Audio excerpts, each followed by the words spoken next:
آج ہمارے ملک کی معیشت کہاں چلی گئی ہے، پھر معاشی پالیسیاں کمزور بھی ہوتی ہیں، معاشی پالیسیاں اچھی بھی ہوتی ہیں، لیکن عام آدمی تک اس کے اثرات 5-5, 6-6 سال بعد، 10-10 سال کے بعد ملتے ہیں۔ یہاں حکومت کے پہلے سال میں لوگ چیخنا شروع کر گئے مہنگائی کے ہاتھوں، اور پہلے ہی سال میں آپ کو یاد ہوگا کہ چھوٹے تاجروں اور دکانداروں نے دیہات کی سطح تک جا کر احتجاجی ہڑتال کی تھی۔ اس وقت ملک معاشی لحاظ سے دیوالیہ ہو چکا ہے، اور پاکستان کے لیے اب یہ رسک بن چکے ہیں۔ ملک کی بقا کا سوال ہے، ناجائز حکومتیں ہم پر مسلط نہ کی جائیں، دھاندلیاں نہ کی جائیں، ملک کی سیاست میں مداخلت نہ کی جائے، آئین کے مطابق ملک کو چلایا جائے۔ پارلیمنٹ کے اختیارات کیا ہیں، پارلیمنٹ کے حوالے سے چیف ایگزیکٹو کے اختیارات کیا ہیں، ہمارے دفاعی اداروں کے اختیارات کیا ہیں، سول بیوروکریسی کے اختیارات کیا ہیں، اس کے اندر رہتے ہوئے ہم ملک کو چلائیں۔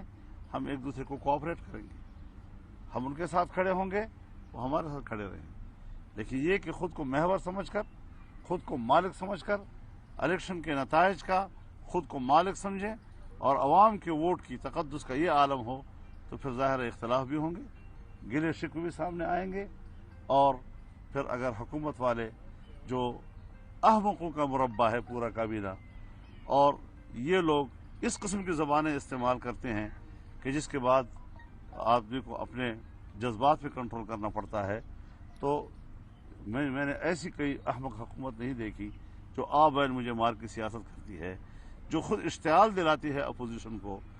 ہمیشہ اپوزیشن اشتعال کی طرف جاتی ہے، حکومت اس کو اعتدال کی طرف لانے کی کوشش کرتی ہے تاکہ بحران پیدا نہ ہو۔ یہاں تو بحران پیدا کیے جاتے ہیں۔ تو اس حوالے سے ہم اپنے موقف پہ قائم ہیں، اور پی ڈی ایم قائم ہیں۔ پی ڈی ایم کو توڑنے کی سازش کراچی میں ہوئی، لیکن پی ڈی ایم کی جماعتوں نے اپنی بھرپور حکمت عملی سے اس کو ناکام بنایا ہے، اور اب بھی قائم ہے، اور ہم شیڈول کے مطابق اپنا پروگرام جاری رکھیں گے۔ اچھا یہ فرمائیے گا کہ آپ کی قیادت میں اپوزیشن جماعتوں کی تحریک جو ہے وہ بھی چل رہی ہے، دوسری طرف آپ کیا سمجھتے ہیں کہ یہ حکومت کب تک اپنے گھٹنے ٹیک دے گی؟ حکومت تو نہیں ہے، حکومت جن کی ہے، پھر آپ کہیں گے آپ نے پھر نام لے لیا۔ مولانا صاحب، ایاز صادق نے جو بھی کہا قومی اسمبلی میں، آپ اسے اتفاق کرتے ہیں یا اسے اختلاف کرتے ہیں؟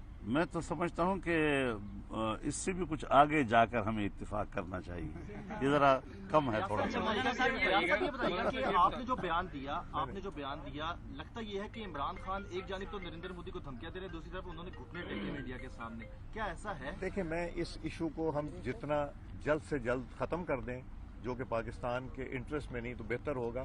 میں نے وضاحت بھی دے دی، میں نے آج بھی بات کر دی، اور میری جو اوریجنل کلپ ہے وہ بھی دیکھ لیں کہ میں نے کیا کہا، وہ صاف ظاہر ہے۔ اب اس کو جو پلے اپ کر رہے ہیں، جو انڈین میڈیا کے ایجنڈے کو پلے اپ کر رہے ہیں، وہ پاکستان سے کوئی اچھا سلوک نہیں کر رہا۔ سیاستدان کا یہ بھی ایک فرض ہوتا ہے کہ وہ عام آدمی کا ترجمان بنے، اس کی زبان بنے۔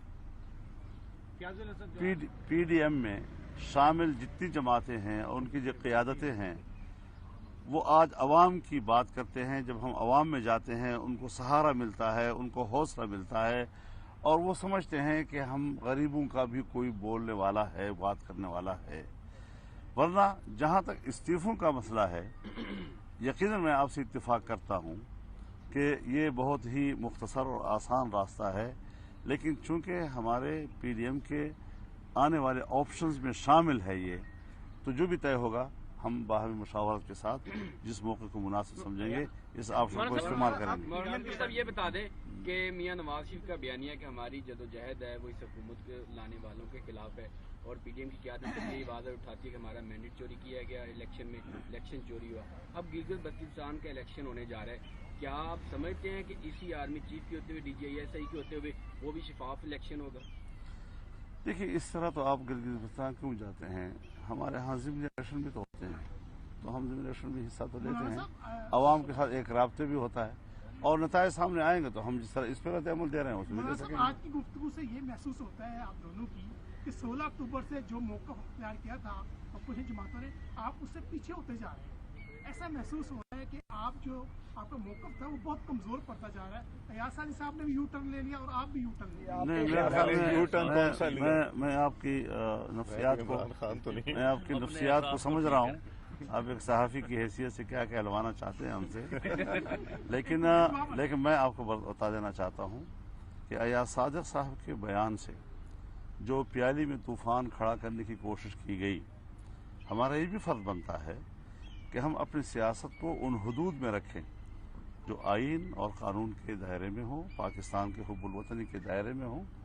اگر اس قسم کے کوئی اشتعال انگیز گفتگو کرتا ہے اور کسی کے کریکٹر کو تباہ کرتا ہے، اس کے حب الوطنی کو تباہ کرتا ہے، تو پھر ظاہر ہے کہ اس کو نیچے لانا اور اپنے اس پٹری پہ لانا جو اس کا حقیقی مقام ہے، اس پر اگر ہم بات کرتے ہیں تو آپ ہمیں یہ آج دلائیں گے کہ تم تو پیچھے ہٹ گئے.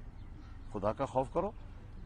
میڈیا سے خاص طور پہ کہنا چاہتا ہوں کہ ملک کو اگر آگ لگتی ہے تو بھی آپ کی ان سوالات سے لگتی ہے، ملک کو اگر ٹھنڈک ملتی ہے تو آپ یہ. تو غداری کا تعارف بتائیں گے، غداری کا تعارف کیا ہے؟ سب لوگوں غداری کے تعارف کے لیے حمود الرحمان کمیشن کو سامنے لایا جائے، پھر اس کے بعد پتہ چل جائے گا. صاحب یہ فرمائیے کہ آپ جب گڈ گورننس کی بات کرتے ہیں تو وہ مولانا کہتے تھے یہ کرپشن ہے.